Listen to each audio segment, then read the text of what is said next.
हम गणेश जी का नाम लेकर क्लास शुरू करते हैं, श्री गणेशाय नमः बोलते हुए, और मेरे शिक्षक श्री सुरेश पटेल सर को याद करते हुए हम मूल पॉइंट पा जाते हैं। हमने एमपीपीएससी के लिए जो छठी यूनिट का न्यू सिलेबस या न्यू हिस्सा है उसको पढ़ना शुरू किया। 2 दिन तक मैं आपको कुछ कंटेंट पढ़ा चुका हूं। आज हम फिर उसी कंटेंट में कि भारतीय अर्थव्यवस्था में मध्य प्रदेश की स्थिति की बात करने वाले हैं। यहां हमने क्लियरली ये समझ रखा है कि भारतीय अर्थव्यवस्था में इस शब्द का मतलब कि भारत की जो पूरी इकोनॉमिकल चैप्टर्स हैं, इकोनॉमी माने क्या होता है, उसकी आय, उसकी व्यय, उसके वितरण, उसके उपभोग, इन सब के जो कॉन्सेप्ट्स पढ़े जाते हैं उन सब की बातें होती है। उनमें मध्य प्रदेश कहां पर है? तो क्योंकि अर्थव्यवस्था का एक बड़ा हिस्सा अधोसंरचना भी होता है, इसलिए आज हम सड़क और परिवहन की बात करेंगे, ऊर्जा की बात करेंगे। चलिए शुरू करते हैं। एक छोटा सा पॉइंट पहले समझ लो। नीति आयोग ने भारतीय अर्थव्यवस्था के या मध्य प्रदेश के बजट के बारे में कुछ टिप्पणी की थी। मुझे लगता है यहां से एक क्वेश्चन बन जाना चाहिए। क्या बोला? नीति आयोग जो है वो भारत सरकार की नीति नियामक संस्था है, जो 2015 में 1 जनवरी 2015 को बनी। इससे पहले हमारे यहाँ योजना आयोग होता था, जो 1950 में बन गया था। मार्च 1950 से लेकर 2015 तक लंबे समय तक योजना आयोग ने काम किया। साथ में एक राष्ट्रीय विकास परिषद भी होता था। मैं इस बात को बता दूं कि पहले हमारे पास एक योजना आयोग था। योजना आयोग जो है वो मार्च 1950 में बना था। तारीख भले ही मत याद करो, लेकिन जो नीति आयोग है, ये नीति आयोग बना 1 जनवरी 1915 को, सॉरी 2015 को, 1 जनवरी 2015 को। तो ये हमारे लिए काम का है, ये नीति बनाने का काम करता है। इस संस्था ने क्या किया? भारत सरकार द्वारा जारी 2024 में जारी रिपोर्ट के अनुसार 2013-14 से 23-24 मतलब 10 सालों की बात की जा रही है कि अवधि में मध्य प्रदेश में 2,30,00,000 लोग बहुआयामी गरीबी से बाहर आए हैं, एक ऐसा रिपोर्ट प्रकाशित किया जो बहुत ही ज्यादा इंपॉर्टेंट है। करुणा क्या बोल रही है कि सर 2023-24 में एमपी आलू उत्पादन में रैंक में कंफ्यूजन होता है। बेटा, मैं जब आपको एक टॉपिक हमारे इकोनॉमिक में फसल भी है, वहां आलू पे ले चलूंगा। अभी मैं आलू पे गया नहीं हूं, अभी सब्जी वब्जी नहीं बनाई हमने, तो मैं जब सब्जी बनवाऊंगा आपके आलू वालू की, मिर्ची की, सबकी, तो फिर मैं बता दूंगा। मैं तो ये भी बताऊंगा कि मध्य प्रदेश की मिर्ची की सबसे बड़ी मंडी जो एशिया की सबसे बड़ी मंडी बन गई है वो कौन सी है, बेड़िया मंडी। उन सब बातें कर लेंगे हम, अभी टेंशन मत लो। मुझे इस प्रोसेस को कंटिन्यू करने दो। मैं स्टेप बाय स्टेप चलूं, ऐसे उठूंगा तो बहुत सारी चीजें छोड़ जाऊंगा, इसलिए मैं चीजों को स्टेप बाय स्टेप ले जाना चाहता हूं, छोड़ना नहीं चाहता कुछ भी, इसलिए इसी फॉर्मेट में रहने दो। तो हमने ये क्या कह रहे हैं नीति आयोग कि मध्य प्रदेश में देखो, मध्य प्रदेश की जनसंख्या कितनी है? मध्य प्रदेश की जनसंख्या है 7.26 करोड़। कितना है? मध्य प्रदेश का जनसंख्या है 7.5 करोड़, लगभग लगभग, है ना। और उसमें से हमने 2 करोड़ लोगों को तो गरीबी से बाहर निकाल दिया। 2 करोड़ 7 में 30 लाख, 2.30 करोड़ गरीब लोगों को हमने गरीबी की रेखा से बाहर निकाल दिया। ऐसा हम नहीं कह रहे हैं, ऐसा भारत सरकार का नीति आयोग कहता है कि भैया इन 10 सालों में मध्य प्रदेश में 2,30,00,000 लोगों को हमने गरीबी रेखा से बाहर निकाला है, और जो बहुत एक अचीवमेंट है। हमें याद रखना है, जब मैं गरीबी नाम का चीज पढ़ाऊंगा तो इसकी डिटेल भी और बता दूंगा कि गरीबी क्या होती है, कितने रुपए कमाओ तो गरीब, कितने नहीं कमाओ तो गरीब, वहां सब समझेंगे, कौन सी योजनाएं चल रही हैं। लेकिन क्योंकि करंट अफेयर्स में वर्तमान स्थिति पूछी तो वहां एक आंकड़ा याद रखना।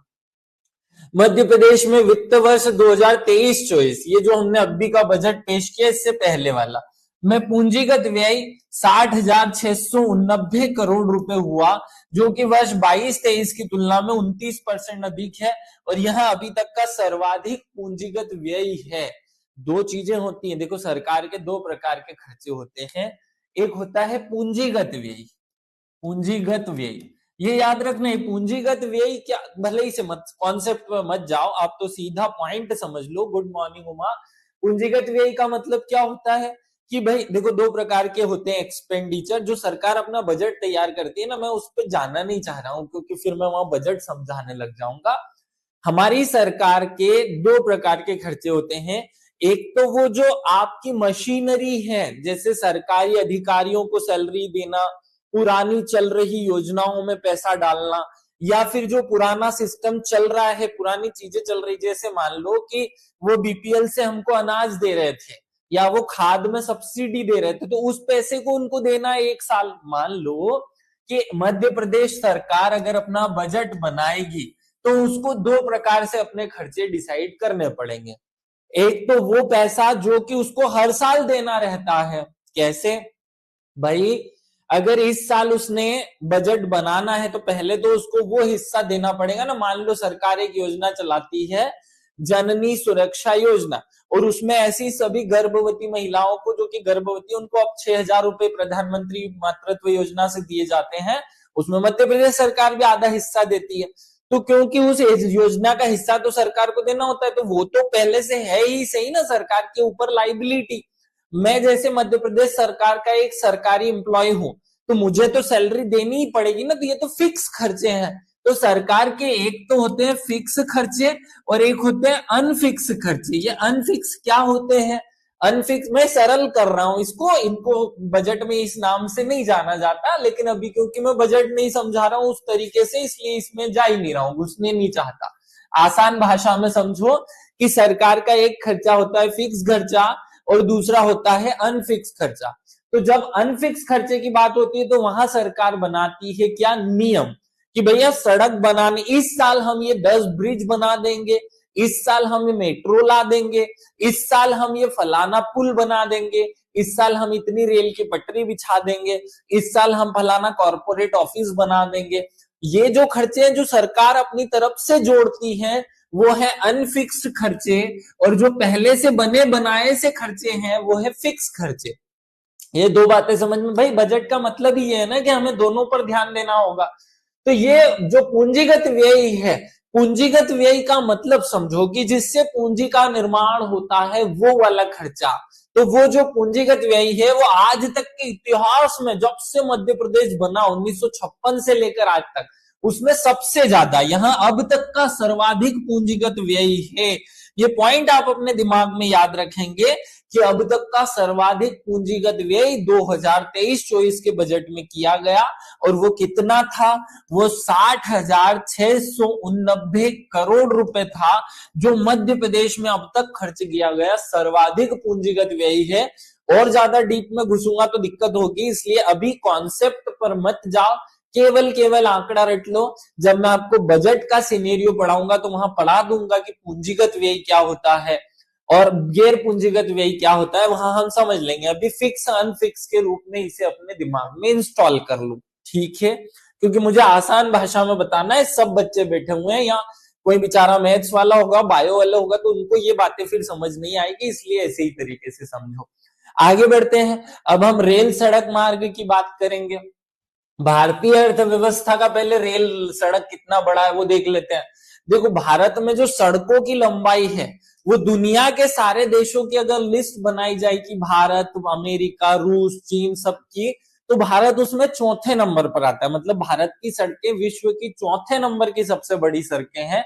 भारत का सड़क नेटवर्क दुनिया का अब दूसरा सबसे बड़ा नेटवर्क बन गया है, क्योंकि हम चौथे से पिछले 10 सालों में उठ करके दूसरे पर आ गए। अगर हम पिछले 10 साल पहले की बात करें तो हम चौथे, और उससे 2 साल पहले देखें तो 5वें पे थे।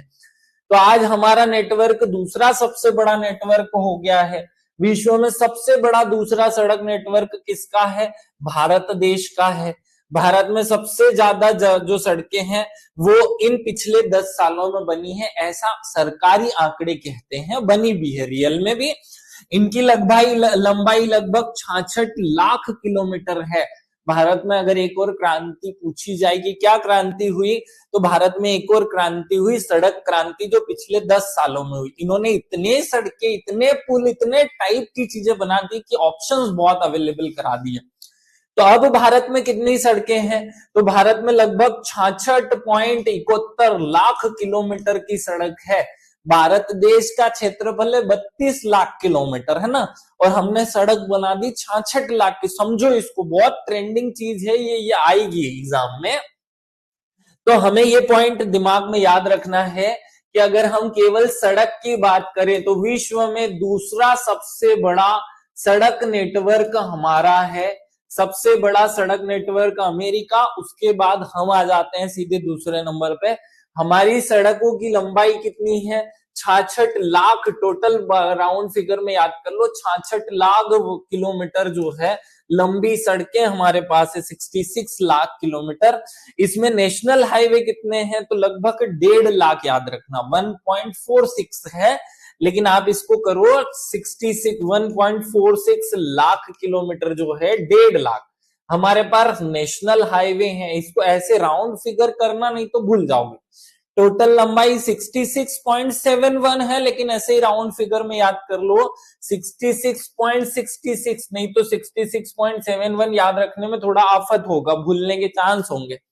तो याद रख लिए कि भाई 66 लाख किलोमीटर हमारे सड़क की लंबाई है। नेशनल हाईवे उसमें से 1.5 लाख किलोमीटर है। और फिर और थोड़ा सा स्टेट हाईवे पे जाते हैं तो ये भी लगभग 1.5 लाख है, लेकिन इससे थोड़ा सा बढ़ा दो, स्टेट ज्यादा है इसलिए 179 लाख, मतलब 1,80,000 किलोमीटर, राउंड फिगर थोड़ा सा चलेगा। स्टेट हाईवे की लंबाई है ये। और देखो फिर अन्य सड़कें हमारे यहाँ, तो जो बचेगा वो सब अन्य सड़कें हैं, जिला स्तरीय या ग्रामीण स्तरीय, प्रधानमंत्री ग्राम सड़क योजना या मुख्यमंत्री ग्राम सड़क योजना, तो वो 63 बचेगा। 1.5 और 1.5 मिला लिया तो 2 हो गया, 3 हो गया, तो 66 में से 3 घटाया तो 63 बचा। भारत में प्रति 1,000 लोगों पर 5.13 किलोमीटर सड़क की लंबाई उपलब्ध है। हमारे यहाँ एक व्यक्ति पर 5 किलोमीटर की सड़क है हमारे पास। कितनी? प्रति 1,000 व्यक्तियों पर, प्रति 1,000 व्यक्तियों पर हमारे यहाँ 5,000 किलोमीटर की सड़क अवेलेबल है। सॉरी 5 किलोमीटर की सड़क जो है वो अवेलेबल है। ये पॉइंट रट्टा मार लेना। अब हम कंपैरिजन करेंगे मध्य प्रदेश के साथ। मेरे आसपास नोटिफिकेशन नहीं आता है। ध्रुव भाई, तेरे को ही सब सारी प्रॉब्लम क्यों हो जाती है? दुनिया भर की सारी प्रॉब्लम तुम्हें ही होती है। तुमने अपने फोन में नोटिफिकेशन ऑफ कर रखा हो तो तुम्हें नोटिफिकेशन नहीं आएगा। बाकी सारे बच्चों को नोटिफिकेशन आ रहा है, तुम अकेले को नहीं आ रहा है। तुम्हें 15-20 टाइप की प्रॉब्लम हो जाती है। अब बाद में बात करेंगे इस विषय में, क्लास में मैं इस बात पर बात नहीं कर सकता। चलो यहां समझो मध्य प्रदेश की स्थिति। मध्य प्रदेश की स्थिति क्या है भैया सड़कों के मामले में? तो भारत में जो हमने देखा कि पूरे विश्व में सबसे ज्यादा लंबी सड़कें किसकी हैं? सबसे ज्यादा लंबी सड़कें जो है वो भारत की है, दूसरे नंबर की सबसे लंबी। विश्व में पहले नंबर पे अमेरिका है, सेकंड पे हमें मध्य प्रदेश। उसमें कहाँ है? मध्य प्रदेश में कुल 71,000, देखो यहाँ कितनी थी? 66 लाख थी, यहाँ 71 लाख किलोमीटर लंबी जो है सड़कें हैं। उन सड़कों में नेशनल हाईवे है 9,315। कितना है? 9,315 किलोमीटर। उसमें स्टेट हाईवे है 11,390 किलोमीटर। ये पॉइंट रट्टा मार लो, मैं जो उसमें से केवल स्पेसिफिक कुछ थोड़ा सा आंकड़ा बता रहा हूं ना, वो याद रखना। सर मेरे पास नोटिफिकेशन नहीं आ भाई, नोटिफिकेशन फिर से मैंने वही मैसेज पढ़ लिया, सॉरी उसके लिए। चलो मध्य प्रदेश जो है इसमें हमारा जो सड़क का नेटवर्क है वो अभी हमने यहां देखा भारत में 66 लाख है। यहाँ कितना लाख किलोमीटर है? हमने मध्य प्रदेश का जो सड़क नेटवर्क है वो कितना है? मध्य प्रदेश का सड़क नेटवर्क है 71,000। कितना है? 71,000 किलोमीटर। क्या है? 71,000। ये याद रखना, तो थोड़ा सा याद रखने में आसानी रह जाएगी कि भारत का 66 लाख और मध्य प्रदेश का 71,000। भारत में सड़कों की लंबाई अगर राज्यों में देखें कि सबसे ज्यादा राज्य की सड़क की लंबाई कौन सी है, तो हम चौथे नंबर पर आते हैं। मध्य प्रदेश में चौथे नंबर की सबसे बड़ी सड़कें हैं उपलब्ध हमारे पास, ये याद रख लो। तो हमने 2 पॉइंट यहां से समझे। हमारे यहाँ नेशनल हाईवे 9,315 किलोमीटर है। कितने हैं? 9,315 किलोमीटर। हमारे मतलब मध्य प्रदेश के लिए 9,315 किलोमीटर नेशनल हाईवे हुआ। फिर स्टेट हाईवे हमारे पास है 11,000। तो बस ये 9,000 याद रख लो, ये 11,000 याद रख लो, बाकी याद रखने की जरूरत नहीं है, इतने में काम हो जाएगा। और आगे बढ़ो थोड़ा सा कि मध्य प्रदेश का नंबर कौन सा आता है अगर सड़कों की लंबाई देखी जाए, तो मध्य प्रदेश चौथे स्थान पर आता है। मध्य प्रदेश की कुल सड़क उपलब्धता जो है वो 23,175 प्रति 100 वर्ग किलोमीटर क्षेत्र में है। ये पॉइंट नहीं भी याद रखोगे तो कोई एग्जाम में आने वाला नहीं है। या सीधे इसे कह दूं कि हर एक, जैसे हमारे देश में 1,000 लोगों पर हमारे पास 5 किलोमीटर की सड़क थी, मध्य प्रदेश उस मामले में कमजोर है। हमारे 23,000 पर 5 किलोमीटर की सड़क है, तो वो थोड़ा सा गड़बड़ है हमारे, मतलब हम पिछड़े हुए हैं इस सब्जेक्ट में, लेकिन ये आंकड़ा भले ही मत रखना। अब आगे हम इसी में एक पॉइंट और याद रख ले। क्या याद रख ले? रेल के बारे में याद रख लेते हैं भाई। सड़क की तो बात हो गई, सड़क भारत की सबसे लंबी, विश्व की दूसरे सबसे लंबी है। फिर भारत की जो सड़कें हैं उसमें मध्य प्रदेश का स्थान भी हमने देख लिया, दोनों की लंबाइयां हमने देख ली, रट लिया। अब हम रेल पे आते हैं। भारतीय रेल 68,584 रूट किलोमीटर, अर्थात ये 31 मार्च 2024 तक का आंकड़ा है, पर 12.5 लाख कर्मचारियों, जो कि 1 अप्रैल की स्थिति में है, में एकीकृत प्रबंधन करने वाला दुनिया का चौथा सबसे बड़ा रेलवे। सड़क में तो दूसरे सबसे बड़े हम हो गए, रेल में चौथे सबसे बड़े हम हो गए। रिकॉर्डेड भी देख सकते हैं। हाँ भाई, मेरी क्लासेस रिकॉर्डेड फॉर्मेट में भी देख सकते हैं। एकीकृत प्रबंधन के तहत दुनिया का चौथा सबसे बड़ा नेटवर्क है। इस बात को थोड़ा सा ध्यान से समझ लो। दुनिया में सड़क की लंबाई में भारत दूसरे नंबर पे, दुनिया में रेल की लंबाई में हम चौथे नंबर पर हैं। दोनों बातें समझ में आ गई। रेल में सबसे ज्यादा कर्मचारियों के की पॉपुलेशन या सबसे ज्यादा लोगों के हिसाब से हम पहले नंबर पे आ जाते हैं, लेकिन कर्मचारियों की संख्या पूछेगा नहीं, वो रेल की लंबाई पूछेगा। पिछले 5 वर्षों में रेल का पूंजीगत व्यय 77% बढ़ गया है। 2024 में हमने 2.62 लाख करोड़ रुपए खर्चा किया। आप सबको पता हो तो 1923 में एकवर्थ समिति की सिफारिश पर 2 अलग अलग बजट हमारे देश में पेश किए जाते थे। एक बजट रेल बजट होता था और एक बजट आम बजट होता था। हमारी सरकार ने दोनों बजट को मिला दिया और अब रेल बजट और आम बजट दोनों एक ही बजट बन गए। और उसके बाद हमने ड्रास्टिक चेंज करना शुरू किया और रेल को सबसे ज्यादा पैसा दिया। इसीलिए ये पॉइंट लिखा हुआ है कि रेल को जो पैसा हर साल मिलता था उसमें 77% बढ़ोतरी हमने कर दी है। अब मध्य प्रदेश का आंकड़ा देख लो। मध्य प्रदेश की स्थिति, मध्य प्रदेश में रेल की स्थिति देखें तो रेल ट्रैक जो है वो 5,188 किलोमीटर है। देश में कितना है? 68,584। पूरा याद नहीं रखो सको तो केवल 68,000 याद रख लेना, थोड़ा मैं स्पेसिफिक बता दूं। देखो, सड़क की लंबाई देखें तो 66 लाख किलोमीटर लंबी सड़कें हमारे भारत में है। ये भारत का हुआ। इसमें से 71,000 जो किलोमीटर है सड़कें, वो मध्य प्रदेश की हैं। अब अगर रेल का देखें तो रेल में हमारे पास केवल 68,000 किलोमीटर लंबे ट्रैक है ना? कितने हैं? 68,000। ये भारत का हुआ। और इनमें से 5,800 हमारे पास है मध्य प्रदेश की रेल के ट्रैक की लंबाई। तो मध्य प्रदेश, अब ये भारत का विश्व का दूसरा सबसे बड़ा था, ये विश्व का चौथा सबसे बड़ा है। यहां याद रख लेना, मध्य प्रदेश भी इसमें चौथे स्थान पर है रेल की लंबाई में। ये पॉइंट क्लियरली याद रखो कि देश का चौथा सबसे बड़ा नेटवर्क है, चौथा सबसे बड़ा रेल नेटवर्क कौन सा है? मध्य प्रदेश का। सबसे बड़ा कौन सा रेल नेटवर्क है? सबसे बड़ा रेल नेटवर्क है उत्तर प्रदेश का है। थोड़ा सा ब्लर हो गया, मैंने फोटो लगा दिया था। दूसरा जो रेल नेटवर्क है वो राजस्थान का है। तीसरा रेल नेटवर्क महाराष्ट्र का है और चौथा रेल नेटवर्क है मध्य प्रदेश का। ये 4 रेल नेटवर्क जो है वो भारत के सबसे बड़े हैं। पहला उत्तर प्रदेश का सबसे बड़ा, दूसरा राजस्थान का सबसे बड़ा, तीसरा महाराष्ट्र का, चौथा मध्य प्रदेश का। तो आपको 2 कंडीशंस, अब इस क्लास के शुरू से अभी तक मैंने क्या बताया है वो फिर से एक बार रिवाइज करा देता हूं।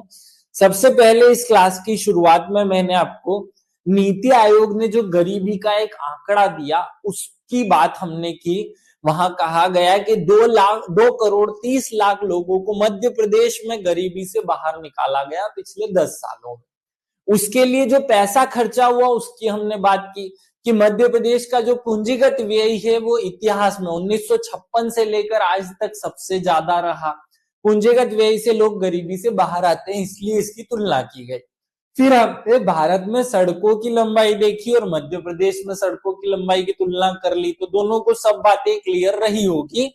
मैं आशा करता हूं कि इतना कंटेंट या इतने पॉइंट्स आपके दिमाग में सेट हो गए, क्योंकि आगे अब हम सड़कों में और घुसेंगे और फिर ऊर्जा पे चलेंगे। क्या इतना क्लियर है आप सब लोगों को? एक बार कमेंट करके बता दो। आज तो स्टूडेंट की संख्या और भी बढ़ गई है। जिन स्टूडेंट ने बाद में क्लास ज्वाइन की है वो पहले क्लासेस देखेंगे और फिर इन क्लासेस पर आएंगे। अगर आपने 6 यूनिट पढ़ना शुरू किया तो पहले आप फर्स्ट और सेकंड क्लास देखें, देन आप थर्ड क्लास पे आएंगे। अगर नहीं, ऐसा नहीं किया तो हो सकता है आपको कुछ बेसिक बातें सूझना पड़े, समझना पड़े, याद रखिएगा। चलो अब आगे आते हैं। अब हम इसके और एडवांस वर्जन पर चल रहे हैं। आपका कमेंट आ गया कि समझ में आ रहा है, ठीक है भाई। दिव्या, आ रहा है आपको सब बातें समझ? 2000, अब मैं केवल मध्य प्रदेश की बात करूंगा क्योंकि अब मुझे असली में मध्य प्रदेश की वर्तमान स्थिति बतानी थी। तो अब हमने क्या इंप्रूवमेंट किया उस पर फोकस कर रहा हूं। मध्य प्रदेश में 2023-24 में 6,646 किलोमीटर सड़क निर्माण और उन्नयन का काम किया गया और सड़कों का नवीनीकरण हुआ लगभग 5,000 किलोमीटर के आसपास। तो सीधे एक बात रटी जा सकती है कि 6,000 किलोमीटर तो नई सड़क बनाई, 5,000 पुरानी सड़कों की मरम्मत कर ली, नया कर दिया उसे। क्लियर हो गया? 6,000 किलोमीटर, राउंड फिगर याद करो, पूरा मत याद करो। तो 6,000 तो नई सड़कें बनाई, 6,000 किलोमीटर तो, और 5,000 किलोमीटर तो हमने पुरानी सड़क को नया कर दिया। 123 मतलब 1 2 3 पुल बना दिए। अब देखो इसे सरल तरीके से लिखो। 2023-24 में मध्य प्रदेश ने क्या किया भाई? मध्य प्रदेश ने 6,000 किलोमीटर तो नई सड़कें बनाई, भले ही से 6,600 है लेकिन आप राउंड फिगर में 6,000 हट लो। नई सड़कें बनाई, नई सड़क बना दी हमने 6,600 किलोमीटर। और जो पुरानी सड़कें थी उनको तोड़ करके नया कर दिया। कितनी किलोमीटर? 5,000 किलोमीटर नई सड़कें बना, मतलब पुरानी को तोड़ करके नया कर दिया। फिर हमने तीसरा काम पुल बनाने का किया।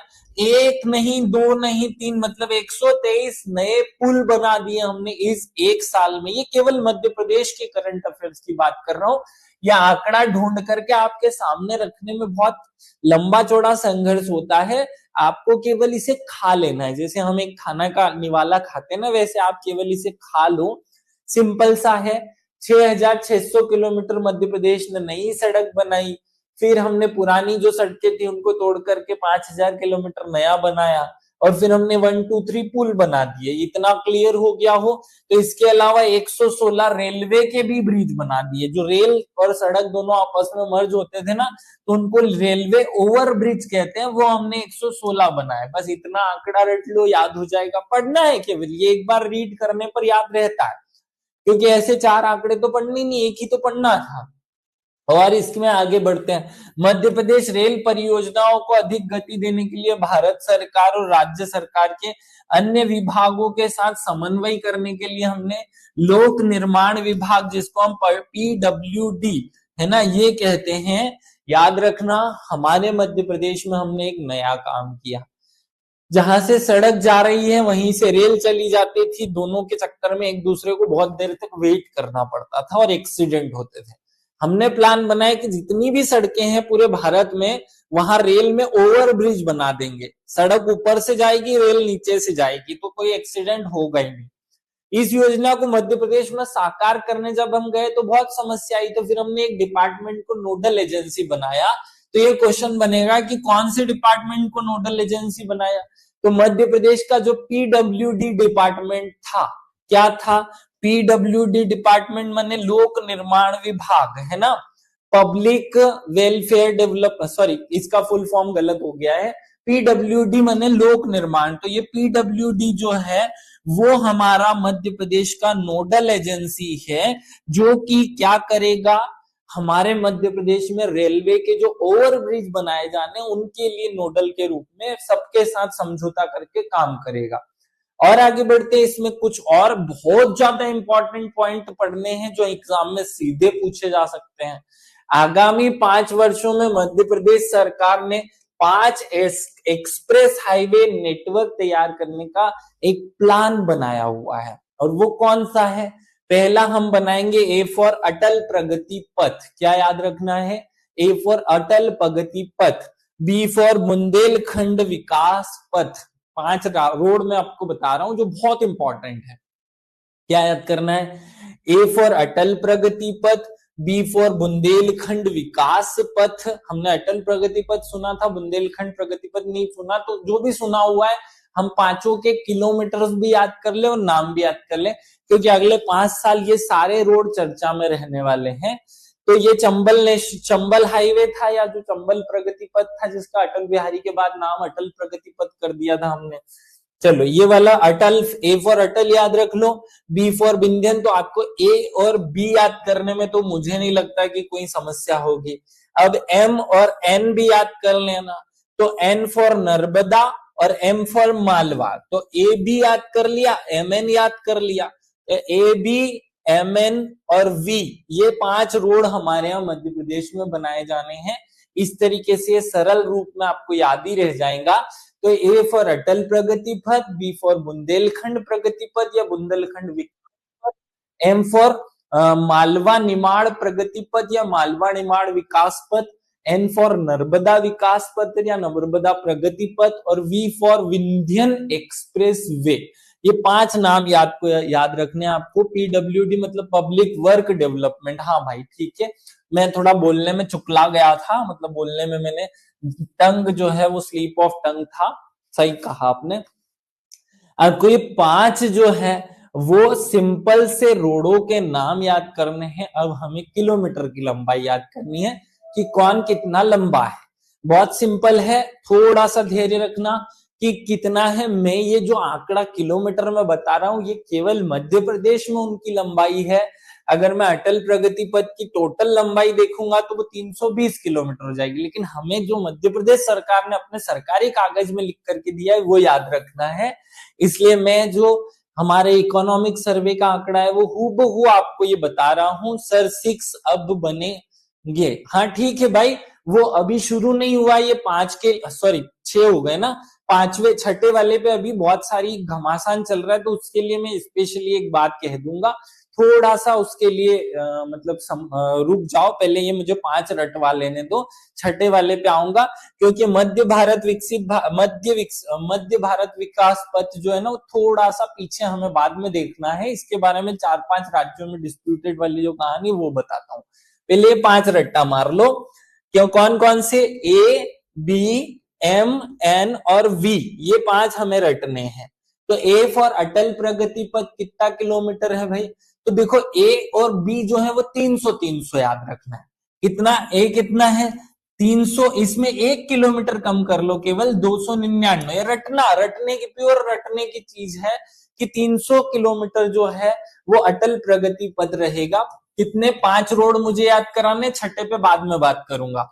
तो ए और बी से हमने पहला और दूसरा रटना है। ए फॉर अटल प्रगति पथ 300 हो गया, बी मतलब बुंदेलखंड एक्सप्रेस वे 300 हो गया। थोड़ा सा संशोधन करो तो 300 को 299 लिखा जाएगा। वो याद रखने के लिए हमने 300 का सहारा लिया है। और यहाँ याद रखने के लिए 330 कर लो। एक्चुअल जो किलोमीटर लंबाई है वो 330 है, लेकिन 330 याद नहीं रहेगी तो मैं आपके दिमाग में घुसेड़ रहा हूं कि ए और बी दोनों 300 होते हैं। अब हमने वो सहारा मिल जाएगा याद रखने का, थोड़ी सी हमारे दिमाग को एक टचअप मिल जाती है जिससे याद रहती है चीजें। 5 में से ए याद हो गया और बी याद हो गया। अब आपको आगे बढ़ना है, एम और एन पे याद चलना है, मालवा पर और नर्मदा प्रगति पथ पर। अब यहां याद रखना, एम मतलब मना करना, एन मतलब नहीं मना करना। तो ये एम और एन एक दूसरे के उल्टे हो जाते हैं ना, वो सीधे सीधे उल्टे हैं। देखो अगला तीसरा प्रगति पथ एम और एन है। एम माने मालवा निमाड़ है, तो क्योंकि मालवा निमाड़ था तो ये 450 किलोमीटर कर लो। 450 किलोमीटर, ये हमने राउंड फिगर में आपको कह दिया कि आप 300 किलोमीटर याद कर लो। यहां मैं कह रहा हूं तीसरा वाला आप थोड़ा 1.5 गुना बढ़ा दो, 350 कर 450 कर दो। और ये वाला जो नर्मदा पथ है, नर्मदा प्रगति पथ, इसको और इससे डबल कर दो तो 450 का डबल 900 किलोमीटर होता है। देखो बेटा ना, रटवाने के लिए मुझे ना थोड़ा सा चीजों को मोल्ड करना पड़ता है, नहीं तो आप पढ़ तो लोगे। मैं एक नॉर्मल टीचर जैसा आपको पढ़ा तो जाऊंगा कि 5 रास्ते बनने कि 6 रास्ते बनने, कौन सा कितना किलोमीटर, लेकिन ये आपके दिमाग में याद नहीं होगा। मैं कोशिश करता हूं कि मैं जब आपको क्लास में कुछ पढ़ाऊं तो वो कंटेंट पूरी तरह आपको याद हो जाए, रटा हुआ आपको, इसलिए थोड़ा सा ऐसा मैं अपनी तरफ से प्रयास करता हूं, आपको भी प्रयास करना है याद करने का। हमने 3 4 5 तक, 4 तक याद कर लिए। अब आते हैं फिर से पुराने वाले इस वी पर। वी से Vindhyan express way. Vindhyan express way थोड़ा सा अलग है, उसी में मैं शामिल करूं मध्य भारत विकसित पथ, है ना। 300, 450, 900, क्लियर, ये याद हो गया। अब हमें 2 याद करने, एक 676, एक 767, ऐसा बड़ा सिंपल है। देखो अब हमारे 2 रास्ते बच गए हैं, 5वां प्रगति पथ और 6वां। तो 5वां हमारा वी है जिसको हम विंध्यन प्रगति पथ कहते हैं, और 6वां हमारा जो है वो मध्य भारत है। पूरे मध्य भारत के 4-5 राज्यों की बात करेगा तो उलझे नहीं, सीधे याद कर लो। चलो वो बाद में बताऊंगा, मध्य भारत के बारे में मुझे बहुत सारी डिटेल बातें आपको कहनी है, लेकिन वो अभी नहीं कहूं, नहीं तो उलझेगी कहानी। विंध्यन पथ जो है वो 676 किलोमीटर लंबा है और यह 746 किलोमीटर लंबा है। अब देखो, आप एक कॉमन स्टूडेंट जैसे इस पेज को यहां पढ़ लेते ये, और किलोमीटर लिखा हुआ है, क्या इस क्लास में बैठे हुए सब लोगों को किलोमीटर याद हो जाता? नहीं। मैंने बस थोड़ा सा काम ये किया कि उसकी चीजों को थोड़ा चेंज किया ताकि आपको ये पॉइंट सीधे सीधे याद रहने लगे। अब देखो, आंखें बंद करो और अपने आप से पूछो कि मेरा पहला प्रगति पथ कौन सा है। तो ए फॉर एप्पल निकलेगा, अटल प्रगति पथ। फिर बी फॉर क्या निकलेगा आपके दिमाग में से? बुंदेलखंड वाला पथ। फिर एम फॉर क्या निकलेगा? एम फॉर हमें पता है मालवा निमाड़ निकलेगा। और चौथा नर्मदा एक्सप्रेसवे निकलेगा। 5वां वी और फिर मध्य भारत। अब इनकी लंबाई हम याद करते हैं। मैं एक कॉमन स्टूडेंट जैसा पढ़ा रहा हूं कि भाई आपकी मेमोरी कमजोर है तो याद हो कि नहीं। तो ए फॉर हमें याद करना था 300, बी फॉर हमें याद करना था 300, ये हो गया 450, फिर ये उससे डबल 900 हो जाता है। ये दोनों एक जैसे हैं, 676 और 746, ये दोनों याद हो गया। अब यहाँ हमने थोड़ा सा संशोधन करके 299 और यहाँ 330 कर दिया। तो क्या आपको इन 6 के 6 रोडों की लंबाइयां याद हो गई? इस क्लास में बैठे हुए सब लोगों को हुआ कि नहीं हुआ याद? ये बताओ मुझे कि अब टोटल ये वाले जो किलोमीटर्स हैं रट आ गए हैं। अगर अभी तक रटे हुए थे तो बहुत अच्छी बात थी, नहीं भी रटे हुए थे तो क्या आज ये याद हो गए हैं? हाँ ठीक है भैया। यही मतलब आप लोगों को मुझसे क्लास लेने में ये कोई कंटेंट थोड़ी करना है, ये तो आप गूगल पे भी ढूंढ सकते थे। मैंने इसमें केवल अपना वाला जो तरीका है याद करने का, क्योंकि जब मैं इसे बैठता याद करने तो मैं इस फॉर्मेट पे फॉर्मेटिंग करके चीजों को याद कर लेता, इसलिए इस तरीके से आपको भी सिखा रहा हूं, ऐसे करना चाहिए। चलो आगे बढ़ो, और आगे बढ़ते हैं।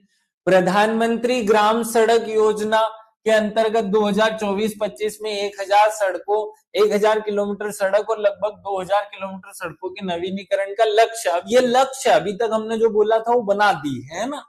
सीएम ग्राम सड़क योजना के अंतर्गत अब 8565 ग्राम को 19,368 किलोमीटर लंबाई के साथ जोड़ दिया गया। तो ये दोनों पॉइंट भले याद मत रखो, लक्ष्य है इसलिए भले याद मत रखो। सड़क एवं पुल के निर्माण एवं संधारण के लिए 2024-25 में लगभग 10,000 करोड़ रुपए का प्रावधान प्रस्तावित है। तीनों लक्ष्य हैं, भले ही मत याद रखो। भोपाल, इंदौर, जबलपुर और ग्वालियर, ये 4 हमारे महानगर हैं। आप सबको पता है मध्य प्रदेश के 4 महानगर कौन से? अगर भारत के 4 महानगर पूछा जाए तो पहला कहेंगे, फिर मुंबई कहेंगे, फिर चेन्नई कहेंगे और फिर कलकत्ता कहेंगे। मध्य प्रदेश के 4 महानगर पूछे जाए तो हम पहले ग्वालियर कहेंगे, फिर भोपाल कहेंगे, फिर इंदौर और फिर जबलपुर कहेंगे। तो ये जो 4 हमारे मुंबई नगर हैं, इसमें सुगम यातायात के लिए एलिवेटेड कॉरिडोर निर्माणाधीन है। क्या है ये? क्वेश्चन एग्जाम में आने जैसा है। सर मैं अभी ज्वाइन हूं रिकॉर्ड देखकर, अरे बच्चा जैसी देखनी है वैसी देख लेना। रिकॉर्डेड मैसेज करते हो तो मुझे ध्यान देना पड़ता है कि किसी बच्चे ने कोई प्रश्न तो नहीं पूछ लिया जो मैंने मतलब गड़बड़ ना हो जाए, उसको मैं बताने के चक्कर में पढ़ता हूँ फिर। पूनम, अगली बार ऐसा मैसेज नहीं करना बेटा, कोई क्वेश्चन हो तो वो मैसेज किया करो, या फिर मैं बोलूं कि अभी करो तो तब किया करो। चलो, भोपाल, इंदौर, जबलपुर और ग्वालियर, ये 4 हमारे महानगर है। यहाँ हमने यातायात को सुगम बनाने के लिए एलिवेटेड कॉरिडोर निर्माण करना शुरू कर दिया, चल रहा है काम। क्वेश्चन पूछेगा कि निम्नलिखित में से किस एक नगर में एलिवेटेड कॉरिडोर बन रहा है, तो आप 4 महानगर के नाम याद रखना, बाकी सब छोड़ देना। आपके दिमाग में ये एक बात सेट हो गई। लेकिन अब उज्जैन हमारा मेन केंद्र बिंदु है, जो पूरे विश्व में हमें पहचान दिलाता है, सिंहस्थ वहां होता है, इसलिए हमने सिंहस्थ के लिए अलग से प्रावधान किया। सिंहस्थ 2028 के दृष्टिगत उज्जैन में बाईपास के 7 शहर वाले जितने भी मार्ग हैं उनको 4 लेन और 8 लेन करने का हमने एक विशेष जो है प्लान तैयार किया हुआ है। वो नए हमें प्लान हमें अपने दिमाग में याद रखने हैं। चारों महानगरों में एलिवेटेड कॉरिडोर, और दूसरा पॉइंट है कि हम उज्जैन में 4 और 8 लेन के रोड बनाएंगे, जहां जहां से उज्जैन पहुंच सकते हैं उन सब रोडों को। आगे बढ़ते हैं, अब हम पेयजल की बात कर लेते हैं। हमने सड़क की खूब बात कर ली, सड़क पे चलते चलते थक गए तो पानी पिएंगे, तो पानी मतलब पेयजल। पेयजल की बात करो तो भारत सरकार ने हर एक व्यक्ति को पानी पिलाने के लिए नल जल मिशन, मतलब घर घर नल बनाकर देने का मिशन बनाया हुआ है। इसकी शुरुआत कब हुई थी? इसकी शुरुआत 15 अगस्त 2019 को हुई थी। हमको ये पॉइंट रटा हुआ हो, ये योजना कब प्रारंभ हुई? 15 अगस्त 2019 को। हमने भारत में केवल आजकल पानी के लिए एक ही मिशन की बात की है, उसका नाम क्या है? नल जल मिशन। क्या नाम है? नल जल मिशन। ये जो नल जल मिशन है, इसमें क्या है? ये घर घर नल खोल करके देगा कि भाई हर एक इंसान को नल से पानी मिले, ताकि प्रदूषित पानी से बच करके अनेक बीमारियों से बचाया जा सके। शुरुआत कब से हुई? हम हर साल भारत में 15 अगस्त को अपनी आजादी का दिन मनाते हैं। इस 15 अगस्त का जो 2019 वाला वर्ष था, बस उसी दिन नल जल मिशन शुरू हुआ। प्रधानमंत्री नरेंद्र मोदी ने नल जल मिशन को का प्रारंभ जल क्रांति के रूप में किया, या इसी के बारे में उन्होंने कहा कि ये देश में जल क्रांति के रूप में होगा। क्वेश्चन बने तो बता देना, हमारे भारत में किस योजना को जल क्रांति योजना कहा गया या जल क्रांति की संज्ञा दी गई? तो नल जल मिशन को जल क्रांति की संज्ञा दी गई। सेट हो गया होगा दिमाग में। मध्य प्रदेश की स्थिति पे आते हैं। भारतीय अर्थव्यवस्था में मध्य प्रदेश की स्थिति, मध्य प्रदेश की स्थिति में क्या हुआ भाई? मध्य प्रदेश सरकार का संकल्प है कि प्रदेश के हर घर में नल से जल उपलब्ध कराया जाए। योजना प्रारंभ 2019 से की स्थिति में मध्य प्रदेश में केवल 13 लाख लोगों को नल से जल मिलता था। 13 लाख घरों को नल से जल मिलता था, जिनकी संख्या पिछले 5 सालों में 19 से लेकर 2024, तो 19 मतलब 2019 में 5 जोड़ दो, 5 साल और जुड़े तो 2024 आया। इन 5 सालों में हमने 70 लाख घरों को नल से जल देना शुरू कर दिया। मध्य प्रदेश इसमें प्रथम स्थान रखता है, ये पॉइंट याद रख लेना। नल से जल देने में हम 70 लाख लोगों को नल से जल कनेक्शन दे चुके हैं। जब करंट अफेयर्स पढ़ाऊंगा तो वहां जिले बता दूंगा कि कौन सा प्रथम जिला, दूसरा जिला। अभी इसको इतना ही रख लो। और उस समय अपडेटेड रैंकिंग भी आ चुकी होगी, क्योंकि अभी हमारे पास जो रैंक है वो 2023-24 की है, तो वो पुरानी हो गई। नया आंकड़ा अभी आया नहीं है, इसलिए मैं नल जल मिशन का जो रैंकिंग है वो बाद में बताऊंगा। अभी आप याद रखो कि मध्य प्रदेश में 70 लाख नल जल कनेक्शन दे दिए हैं। अभी तक इस वीडियो में मैं क्या पढ़ा चुका हूं? सबसे पहले हमने बजट में गरीबी वाले पॉइंट की बात की, फिर सड़क और फिर रेल की बात की, अब जल की बात की। अब पानी पी लिया तो फिर एनर्जी आ जाती है, तो फिर ऊर्जा की बात करते हैं। अगला पॉइंट है ऊर्जा। अब हम भारत में ऊर्जा और मध्य प्रदेश में ऊर्जा की तुलना करेंगे। भारत में टोटल बिजली या ऊर्जा कितनी अवेलेबल है? भारत में टोटल 442.1 गीगावाट ये बिजली अवेलेबल है। कितनी बिजली अवेलेबल है? 442.882। लिखो, आप देखो, इसको बहुत अच्छे से रट लेना है ना। भारत में जो बिजली है, ये भारत लिखते हैं तो ऐसे ही लिखते हैं ना, तो ये 4 लिखा जाता है, तो 442, ये 4, ये 4 और ये 2, 442, इसको मैं ऐसे कर देता हूं, तो ये देखो 442 हो गया ना, तो 442 गीगावाट किलोमीटर, गीगावाट जो है हमारे पास ऊर्जा उपलब्ध है। और उसमें किसका हिस्सेदारी कितना है? आप याद रखना, आज से 5 साल पहले हम कोयला खूब यूज करते थे। टोटल जो एनर्जी थी भारत में, उसमें से 63% कोयले से पैदा होती थी। हमने उसे घटाकर कोल से होने वाली बिजली को 48 पे ला दिया। सोलर से चलने वाली बिजली को बढ़ावा दिया, 19% कर दिया, जो विश्व में सबसे तेजी से ग्रो करने वाला लक्ष्य हमने प्राप्त किया है। तो ये दूसरा पॉइंट याद रख लेना। बायो हमारी जो बिजली है वो 2%, पवन से 10% हमें पैदा होती है। स्मॉल हाइड्रो प्रोजेक्ट, छोटे छोटे बांध बनाकर बिजली हम 1% पैदा करते हैं, बड़े बांध बनाकर 11%। न्यूक्लियर से हम 2% बिजली पैदा करते हैं। प्योरली रटने का काम करना है यहाँ पर।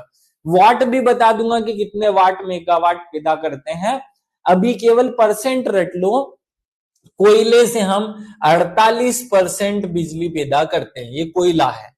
फिर हम गैस से 6% बिजली पैदा करते हैं। गैस से कितना? 6% बिजली हमने पैदा कर ली है, या हमारे टोटल में भारत में जितनी गैस पैदा होती है उसमें से 6% हम गैस से पैदा करते हैं। न्यूक्लियर ऊर्जा हमारे यहाँ 2% है।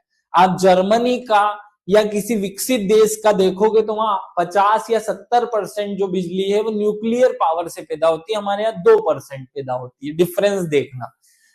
छोटी छोटी जो जल विद्युत परियोजना है उनसे 1%, और बड़ी बड़ी जल विद्युत परियोजनाओं से 11%। ये दोनों रट लो, रटा रहा होगा।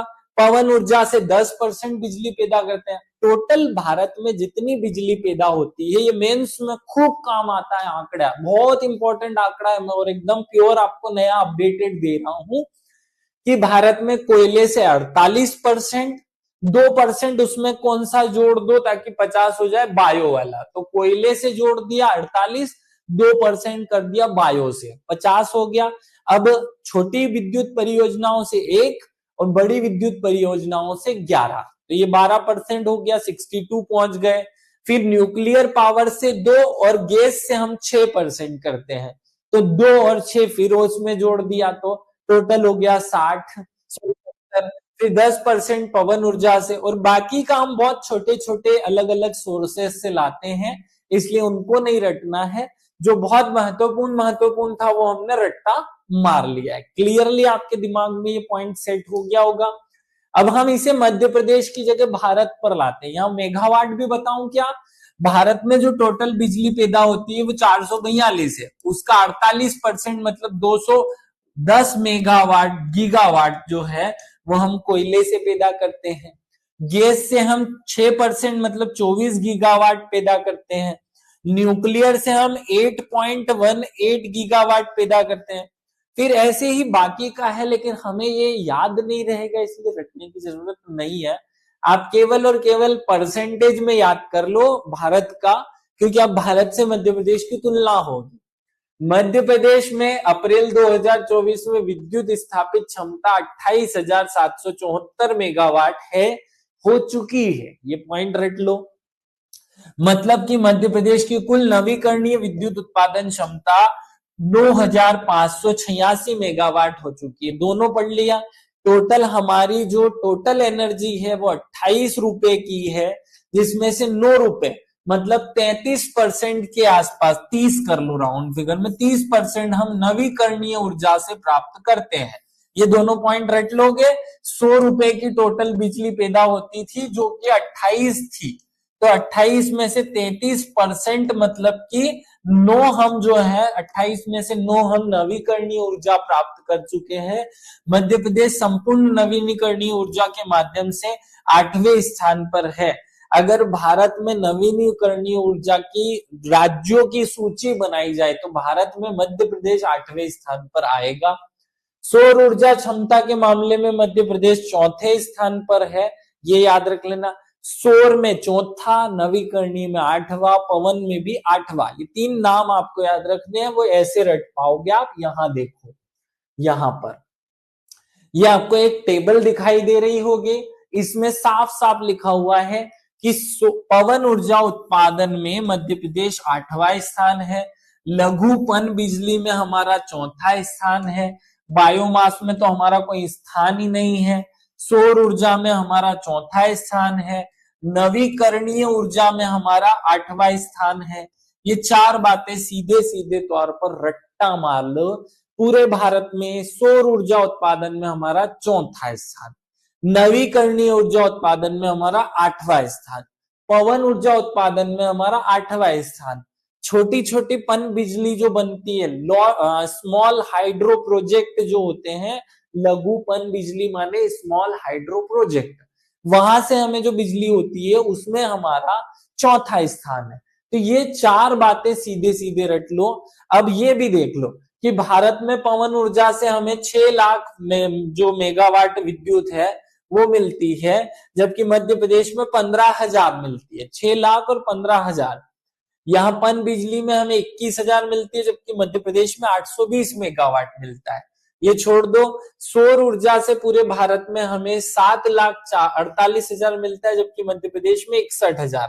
तो ये पॉइंट सीधे सीधे रट्टा मारने के हैं, अपने दिमाग में रटा जाएंगे। सौर ऊर्जा से शोर कर दिया ना तो चारों लोग देखने लग जाते। रटाता हूं, चलो मैं। हमने बोला सौर ऊर्जा में हमारा चौथा स्थान है मध्य प्रदेश का, रट लिया। पवन ऊर्जा में हमारा आठवां स्थान है। फिर हमने कहा नवीनीकरणीय ऊर्जा में भी हमारा आठवां स्थान है। लघु पन बिजली माने स्मॉल हाइड्रो प्रोजेक्ट जो होते हैं उसमें हमारा चौथा स्थान है। इन चार बातों को रटना है। देखो शोर, तो जब हम शोर करते हैं तो चार लोग आपस में देखने लग जाते हैं कि यार ये कौन शोर कर रहा है।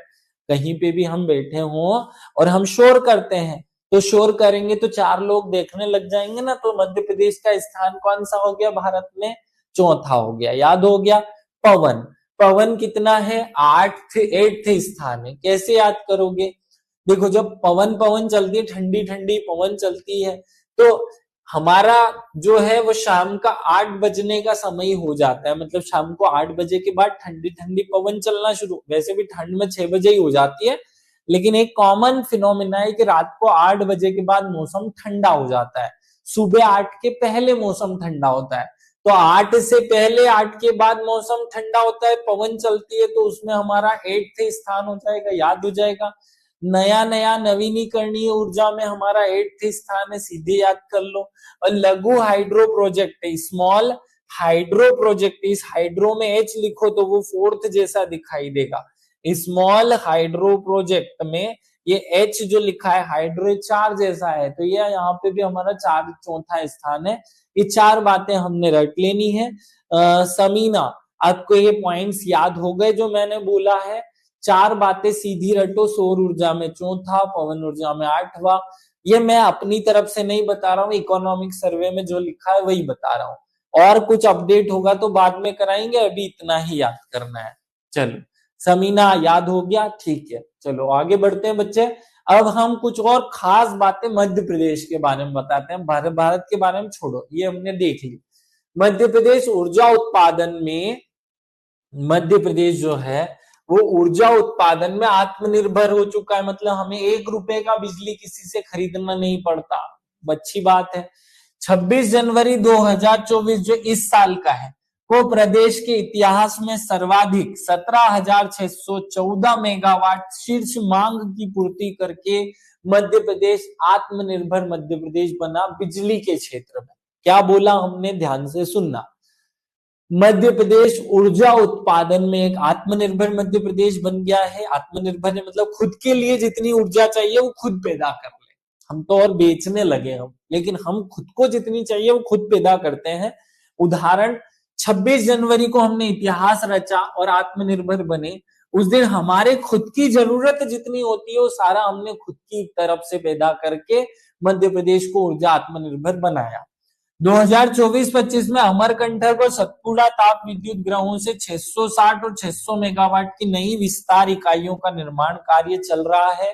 603 सर्किट किलोमीटर के पारेषण लाइन, और ये बोले याद मत रखो, केवल ये दो के नाम याद रख लो, अमरकंटक ताप विद्युत ग्रह और सतपुड़ा ताप विद्युत ग्रह के हम एक एक नई इकाई और बना देंगे, जिससे हमारी एनर्जी कैपेसिटी और बन जाए, जो निर्माणाधीन है। और आगे बढ़ो, मध्य प्रदेश के बारे में हमने ये पॉइंट पढ़ लिया, थोड़ा सा आगे बढ़े। ऊर्जा में मध्य प्रदेश की स्थिति, गुणवत्तापूर्ण और विश्वसनीय विद्युत आपूर्ति के उद्देश्य से मध्य प्रदेश के रीडेवलपमेंट डिस्ट्रीब्यूशन सेक्टर स्कीम, मतलब RDSS, अब यहां से इंपॉर्टेंट पॉइंट पर चल रहा हूं, है ना, मैं ये पॉइंट रट्टा मारने का जैसा है। क्या याद रखना है हमें? RDSS का फुल फॉर्म याद रखना है, रीडेवलपमेंट डिस्ट्रीब्यूशन सेक्टर स्कीम। क्या फुल फॉर्म है?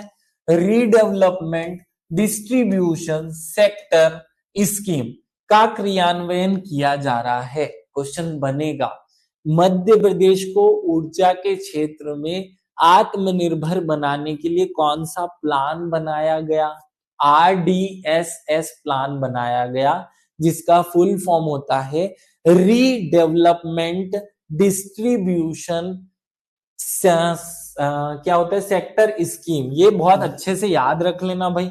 वर्तमान में उद्योग सहित कृषि उपभोक्ताओं को 24 घंटे और कृषि उपभोक्ताओं को प्रतिदिन 10 घंटे हम बिजली देते हैं। अगर आप 2019 का पेपर या 18 का पेपर उठा के देखोगे तो वहां पूछा गया है कि किसानों को कितने घंटे बिजली देने का हमने प्रावधान किया, तो 10 घंटे। तो हमने टोटल जो घरेलू सप्लाई है उसको और उद्योगों को 24-24 घंटे और किसानों को लगातार 10 घंटे बिजली देने का जो है कानून बना दिया, नियम बना दिया है कि किसानों को 10 घंटे से कम बिजली नहीं मिलनी चाहिए खेत के पानी के लिए, और उद्योगों को 24 घंटे मिलना चाहिए, और जो घर के घरेलू हमारा उपयोग है उसके लिए 24 घंटे बिजली मिलना चाहिए। आगर जिला अभी नया नया जिला बना कुछ साल पहले, है ना। आगर जिले में 550 मेगावाट क्षमता की सौर परियोजना का उत्पादन शुरू हो चुका है, ये बहुत अच्छे से याद रख लेना। ओमकारेश्वर जो फ्लोटिंग हमारा बांध बना सौर ऊर्जा वाला बनाया है, उसमें 100 मेगावाट क्षमता की जो सौर ऊर्जा है वो भी हमने उत्पादन करना शुरू कर दिए। तो दो चीजें, उसको और बड़ा किया जा रहा है। चंबल क्षेत्र में 14,000 मेगावाट क्षमता के सौर परियोजनाओं का विकास किया जा रहा है। 3 याद रखना, आगरा वाला 550 है जिसको हम कर चुके हैं शुरू। नर्मदा में फ्लोटिंग मतलब तैरता हुआ जो हमने सौर योजना बनाई है वो भी हम शुरू कर चुके हैं। और तीसरा वाला है चंबल क्षेत्र में 1400 मेगावाट का सौर ऊर्जा प्लांट, जो भी हम काम पर मतलब अभी उसमें मेंटेनेंस काम में क्रियाएं चालू हो चुकी है। ठीक है, ये तीनों पॉइंट याद रख लेना। अब हम सिंचाई की बात करते हैं, तो सिंचाई की बात हम आज नहीं करते हुए कल कर लेंगे, क्योंकि अगर अभी इसको और ज्यादा लंबा खींचा तो फिर गड़बड़ी हो जाएगी, लंबी कहानी जा रही है, इसलिए मैं कृषि और सिंचाई की बातें कल आपको बता दूंगा। मतलब ये 2-3 पॉइंट जो हमें और पढ़ने हैं वो हम कल कवर कर लेंगे। आज केवल इतना सा लंबा चौड़ा हो जाएगा, केवल एक छोटा सा पॉइंट और रट्टा मार लो। कौन सा पॉइंट रटना है? Ramsar sites. हमने पिछले साल भी रामसार साइट्स पढ़ी थी। पिछले साल पूरे भारत में रामसार साइट थी 80। कितनी थी? पिछले साल हमारे पास रामसार साइट्स की संख्या थी 80, ये याद रखा आपने, जिसमें मध्य प्रदेश में रामसार साइट्स की संख्या थी 4। अब वर्तमान में हमारे मध्य प्रदेश में रामसार साइट्स की संख्या हो गई है 85। कितनी हो गई? 85, जिसमें मध्य प्रदेश में हो गई 5। देखो 80 थी तो 4 था, 85 हो गई तो 5 हो गया। तो रट लो इस बात को कि मध्य प्रदेश में रामसार साइट्स की संख्या कितनी हो गई? 5। मध्य प्रदेश में स्थिति देखी हमने तो रामसार साइट मध्य प्रदेश में 5 हो गई है। बड़ा तालाब भोपाल, सिरपुर इंदौर, यशवंत सागर, सांख्य सागर शिवपुरी। मध्य प्रदेश में वर्तमान में 5 रामसार साइट्स है, जिसमें 5वीं रामसार साइट जो है वो तवा जलाशय है। कौन सा है? तवा जलाशय। याद रख लेना बहुत अच्छे से, जो कि नर्मदापुरम जिले में पड़ता है। और अब भी 2 महीने पहले 15 अगस्त की रात को, ये मतलब सॉरी एक दिन पहले रात को 14 अगस्त, रटने के लिए, तारीख याद करने के लिए ये बोला मैंने कि 15 अगस्त को हम 15 अगस्त मनाते हैं, उसके एक दिन पहले हमने 14 अगस्त को तवा जलाशय को रामसार साइट घोषित कर दिया। अब आप सब लोग कमेंट करके बताएंगे कि रामसार साइट जो तवा है वो कौन सी नदी के किनारे, दो सहायक नदियों के किनारे ये तवा जलाशय है। नर्मदा नदी बोलना मत, तवा नदी बोलना मत, मारूंगा पकड़ के। नर्मदा और तवा मत बोलो, लेकिन दो दूसरी नदियों के किनारे ये तवा जलाशय है, जो आप सबको बताना है कि तवा जलाशय 14 अगस्त को रामसार साइट में शामिल हुआ। पहले तो क्लियर हो कि रामसार साइट क्या होती है। देखो रामसर साइट क्या होती है, सिंपल सा समझो। रामसर साइट ये क्या लफड़ा है भैया, इस दुनिया में जो मरुस्थली है, मरुस्थल सॉरी, जो जल में डूबी हुई भूमि होती है, जल में डूबी हुई भूमि, जल में जो डूबी हुई भूमि है उसको हम कहते हैं जल प्लावित भूमि या रामसर भूमि, है ना। क्यों कहते हैं, क्योंकि 1971 में ईरान नाम का देश है, उसमें एक शहर है जिस शहर का नाम है रामसार। क्या नाम है शहर का? रामसार। उसमें आर्द्र भूमि, ये शब्द याद रखना, आर्द्र भूमियों को संरक्षण देने के लिए, आर्द्र भूमि संरक्षण देने के लिए आर्द्र भूमि संरक्षण कन्वेंशन हुआ था। और उस साल पूरे विश्व में यूनाइटेड नेशन ने ये प्रोसेस शुरू किया कि अब हम हर देश में आर्द्र भूमि की सुरक्षा का काम करेंगे। इसलिए उन भूमियों को रामसर भूमि या रामसर साइट कहा जाने लगा। 1971 से ये कहानी शुरू होती है। 2024 में हमारे भारत के 85 ऐसे प्लेसेस चुने जा चुके हैं जो आर्द्र भूमि है, जल में डूबी हुई भूमि, जहां संरक्षण की जरूरत है। देनवा नदी, चलो करुणा ने एक तो सही बता दिया भैया देनवा नदी, लेकिन मुझे एक और क्वेश्चन है कि दो नदियों के किनारे बसा हुआ है तो वो दूसरी नदी कौन सी है? देनवा नदी के साथ साथ एमपी का अब कौन सा स्थान है? पिछला 6 था, अभी हम 6 पे ये बेटा। आगे और मैं जब तुलना करके रामसार साइट पर्यावरण 7वीं वाली यूनिट में बताऊंगा तो बता दूंगा, लेकिन अभी याद रखो 6 स्थान है हमारा।